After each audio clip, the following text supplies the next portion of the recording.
ये शायद सबसे इम्पोर्टेंट वीडियो होगी जो आज तक मैंने बनाई है। तो अगर आप डिप्रेस फील कर रहे हैं अभी, या कभी भी आपने डिप्रेस फील किया है, तो प्लीज़ इस वीडियो को ज़रूर देखना। आज इस वीडियो में हम डिप्रेशन के बारे में ही बात करने वाले हैं।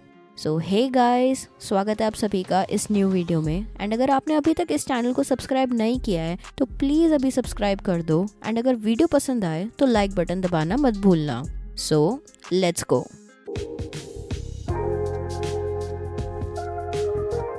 हम लोगों की कंट्री इंडिया में मेंटल हेल्थ की अवेयरनेस तो है ही नहीं। लोगों को तो पता ही नहीं है कि मेंटल हेल्थ होती क्या है, और इसको ठीक करना तो बहुत दूर की बात है। और मुझे सच में समझ नहीं आता कि ऐसा क्यों है। हो सकता है हमारे स्कूल्स में पढ़ाई के ऊपर इतना ज़्यादा फोकस किया जाता है कि लाइफ के बारे में कुछ सिखाया ही नहीं जाता। तो इस वीडियो में मैं आपको कुछ ऐसी प्रैक्टिकल टिप्स दूंगी जिससे आप डिप्रेशन को मैनेज कर पाएंगे। आज मैं सिर्फ उन साइंटिफिक तरीकों की बात करूंगी जिन्होंने काफ़ी लोगों की मदद की है, और मेरी भी बहुत मदद की है डिप्रेस फीलिंग से डील करने में। डिप्रेशन की प्रॉब्लम आजकल बहुत ज़्यादा कॉमन होती जा रही है, और ये इसलिए है क्योंकि हम लोगों की लाइफ्स ना बहुत अलग हो गई है जैसे वो थी 100 साल पहले। और इसी रीज़न की वजह से हम लोगों के एनवायरनमेंट में इतने चेंजेस हो गए हैं, और हमारी बॉडीज़ उस चीज़ से इफ़ेक्टिवली डील नहीं कर पा रही है। तो पहले मैं आपको बता दूं कि डिप्रेशन होता क्या है। अब इसके बहुत सारे साइंटिफिक एक्सप्लेनेशंस तो हैं, बट बेसिकली बात यह है कि आपके दिमाग में दो तरह के केमिकल्स होते हैं। पहला डोपामिन और दूसरा सेरोटोनिन, जिनको कहा जाता है फील गुड केमिकल्स। इन्हीं केमिकल्स की वजह से आपको कोई भी चीज़ अच्छी लगती है। जब आप खुश होते हैं या जब आप कोई अपना फेवरेट खाना खाते हैं तो यही केमिकल्स रिलीज होते हैं। और जब आप डिप्रेस्ड होते हैं तब आपका दिमाग ये केमिकल्स नहीं बना पाता, और इसी वजह से आपको कोई भी चीज़ खुश नहीं करती है। अब अगर सिर्फ ऊपर ऊपर से देखा जाए तो दो तरह के डिप्रेशन होते हैं। एक होता है सिचुएशनल डिप्रेशन और दूसरा होता है क्लिनिकल डिप्रेशन। तो मैं आपको बताती हूँ कि ये दोनों क्या है। तो पहले हम बात करते हैं सिचुएशनल डिप्रेशन की।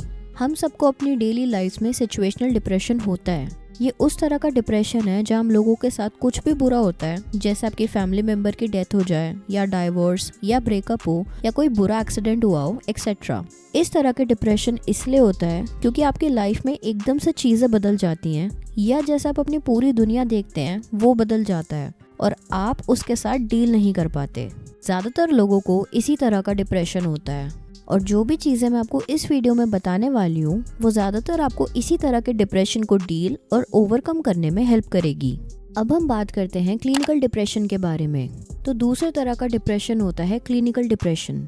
ये उस तरह का डिप्रेशन है जो आपकी लाइफ के सारे एरियाज को अफेक्ट करने लगता है। लोग अच्छे से काम नहीं कर पाते और उनकी फिजिकल हेल्थ भी धीरे धीरे डिक्लाइन करने लगती है। और अगर आपको बहुत टाइम से डिप्रेशन है और आप डिप्रेशन से ऊपर आ ही नहीं पा रहे हैं, तो हो सकता है कि शायद आपको क्लिनिकल डिप्रेशन हो। बट ऑफ कोर्स सबसे बेस्ट है कि आप एक सर्टिफाइड साइकोलॉजिस्ट से अपना डिप्रेशन डायग्नोज कराएं। इस तरह का डिप्रेशन अकेले डील करना मुश्किल होता है, और ज़्यादातर टाइम शायद आपको दवाई और थेरेपी की ज़रूरत होगी एक सर्टिफाइड और प्रोफेशनल साइकोलॉजिस्ट से। लेकिन अगर इस तरह का डिप्रेशन है भी आपको, तब भी जो भी मैं इस वीडियो में बताऊंगी वो आपको ज़रूर हेल्प करेगा। और कभी भी ऐसा मत सोचिए कि आप इस डिप्रेशन से नहीं निकल पाएंगे, because you will overcome this. एक साइकोलॉजिस्ट से थेरेपी ज़रूर लें, और मेडिकेशन भी लें अगर आपको उसकी ज़रूरत है तो, और इन टिप्स को फॉलो करिए। बट इससे पहले कि मैं ये बताऊं कि क्या करना चाहिए, आपको समझना होगा कि इतना इम्पोर्टेंट क्यों है डिप्रेशन को हटाना। देखो, डिप्रेशन इस तरह की प्रॉब्लम है जो आपकी लाइफ की क्वालिटी को कम कर देता है। डिप्रेशन आपका करियर भी बिगाड़ सकता है क्योंकि आप अपनी जॉब पर फोकस ही नहीं कर पाएंगे। और सबसे इम्पोर्टेंट, डिप्रेशन को एक्चुअली लिंक किया गया है दूसरी टाइप की मेंटल प्रॉब्लम से, जैसे एंजाइटी, ओसीडी या स्किज़ोफ्रेनिया। तो ये बहुत ज़रूरी है कि आप इससे डील करना सीख लें इससे पहले कि ये और बुरा हो जाए। और हो सकता है कि अगर आप अभी भी डिप्रेस फील कर रहे हो तो आपको कुछ भी करने का मन ही ना कर रहा हो, और यही चीज़ आपको और ज़्यादा डिप्रेस फील करवाती है। लेकिन प्लीज़ अगर आप ये वीडियो देख रहे हैं तो ये आपको पता होना चाहिए कि एक पार्ट है आपके अंदर जो इस डिप्रेशन से ऊपर बढ़ना चाहता है। तो प्लीज़ मेरी बात मानिए और अपना ध्यान रखिए। तो अगर आप इस वर्ड को देखोगे, डिप्रेशन, तो इसका लिटरली मतलब है बैठ जाना या दब जाना। और अगर आप इसका उल्टा देखोगे तो वो है एक्सप्रेशन, मतलब खिल जाना या ऊपर आ जाना। तो आपको अपने आप को एक्सप्रेस करना होगा और बेहतर फील करने के लिए, और इसको करने के दो तरीके हैं, एक अपने वर्ड से और दूसरा अपनी बॉडी से। एक्सप्रेशन अपनी बॉडी के थ्रू करने का मतलब है एक्सरसाइज। एक्सरसाइज को बार बार लिंक किया गया है डिप्रेशन कम होने से, और ये इसलिए है क्योंकि एक्सरसाइज करने से डोपामिन और सेरोटोनिन रिलीज होते हैं हमारी बॉडी में। रेगुलरली एक्सरसाइज करिए और कोई बहुत बड़ी चीज करने की नीड नहीं है, बस 20 से 25 मिनट की ब्रिस्क वॉकिंग भी बहुत हेल्प करती है। रेगुलर बेसिस पर अपनी बॉडी को मूव करने से आप बहुत अच्छा फील करेंगे, और मुझे पता है काफी दिन आपको बेड से उठने तक का मन करेगा ही नहीं, बट इन्हीं दिनों में आपको अपने आप को थोड़ा फोर्स करना होगा, क्योंकि तभी आपको इसकी सबसे ज्यादा जरूरत होगी। एक और चीज जो हेल्प करती है वो है ठंडे पानी से नहाना। ठंडे पानी से नहाने में आपकी पूरी बॉडी हिल जाती है और आपका ब्लड सर्कुलेशन बढ़ जाता है। कुछ लोगों के लिए ये सबसे ज्यादा इफेक्टिव रहता है शॉर्ट टर्म में।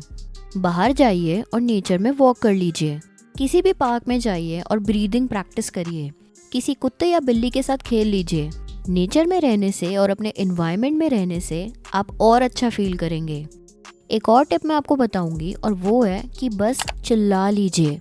कहीं भी जाइए जहाँ लोग सुन नहीं रहे होंगे और बस चिल्लाइए। जितना भी जोर से चिल्लाने का मन करे उतना चिल्लाइए। कभी कभी आप अपने वर्ड से कुछ ऐसा नहीं बोल पाएंगे जो आप बोलना चाह रहे हैं, तो बस चिल्लाने से भी आप कभी कभी बहुत बेटर फील करेंगे। तो ये था फिजिकल एक्सप्रेशन। दूसरा तरीका है अपने आप को एक्सप्रेस करने का, वो है इमोशनली। किसी भी फैमिली मेंबर या फ्रेंड को आप बता सकते हैं कि आप कैसा फील करते हैं।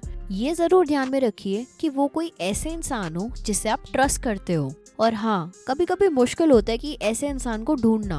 आपको उन्हें हर चीज बताने की जरूरत नहीं है। किसी भी चीज के बारे में बात कर लीजिए, बट अकेले मत रहिए, क्योंकि अकेले रहने से आप और ज्यादा डिप्रेस्ड हो जाएंगे। ह्यूमंस बने ही हैं सोशल कनेक्शन के लिए, और दूसरे लोगों से कनेक्ट करना, चाहे कितने ही बड़े इंट्रोवर्ट मानते हो आप अपने आप को। यही दोनों केमिकल्स आपका दिमाग रिलीज करता है, जो है डोपामिन और सेरोटोनिन। एक और चीज है जो आप शुरू कर सकते हैं, वो है कि आप लिखना शुरू कर सकते हैं। लिखिए कि आप कैसा फील करते हैं, क्या चीज है जो आपको डिप्रेस फील करवा रही है। उन इवेंट्स के बारे में लिखिए जिसकी वजह से आपको लगता है कि आपको डिप्रेशन हुआ। अगर आपके साथ कुछ बहुत ही बुरा हुआ है आपके पास में और आपने अभी तक उसके बारे में सोचा नहीं है, तो आप डिप्रेस्ड रहेंगे, क्योंकि आपने उससे डील करना सीखा भी नहीं है।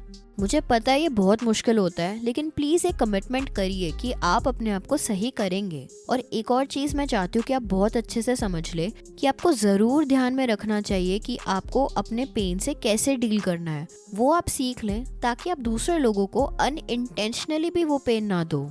ये बहुत सैड रियलिटी है, बट इंडिया में मेंटल हेल्थ के लिए बस एक ही वर्ड बोला जाता है, पागल। और ये सबसे बुरी चीज है। मेंटल हेल्थ कोई ऐसी चीज नहीं है जो अपने आप ठीक हो जाती है। काफी बड़े बूढ़े लोग कहते हैं कि अरे डिप्रेशन कोई बड़ी चीज नहीं है, हर किसी को होता है, लेकिन यही तो एक प्रॉब्लम है। आपको अपनी मेंटल हेल्थ को सीरियसली लेना होगा और सीखना होगा कि कैसे उस प्रॉब्लम से आगे बढ़े, वरना इसकी वजह से आपकी लाइफ में और प्रॉब्लम्स होती चली जाएंगी। मैं चाहती हूँ कि आप प्रॉमिस करें अपने आप से कि आप अपने डिप्रेशन से डील करना सीख लेंगे और अपनी मेंटल हेल्थ का ध्यान रखेंगे, क्योंकि मुझे पता है जो भी इस वीडियो को देख रहा है ना, उसमें बहुत ज्यादा पोटेंशियल है, और मैं ये नहीं चाहती कि वो पोटेंशियल वेस्ट हो जाए। आज की वीडियो के लिए बस इतना ही। और अगर इस वीडियो से आपकी किसी भी तरह से हेल्प हुई है तो मुझे नीचे कमेंट्स में जरूर बताना। अगर आपको और ऐसी वीडियोस देखनी है तो प्लीज चैनल को सब्सक्राइब कर देना और वीडियो को लाइक कर देना। तो मिलते हैं फिर अगली वीडियो में, तब तक के लिए अपना ध्यान रखें एंड थैंक्स फॉर वॉचिंग।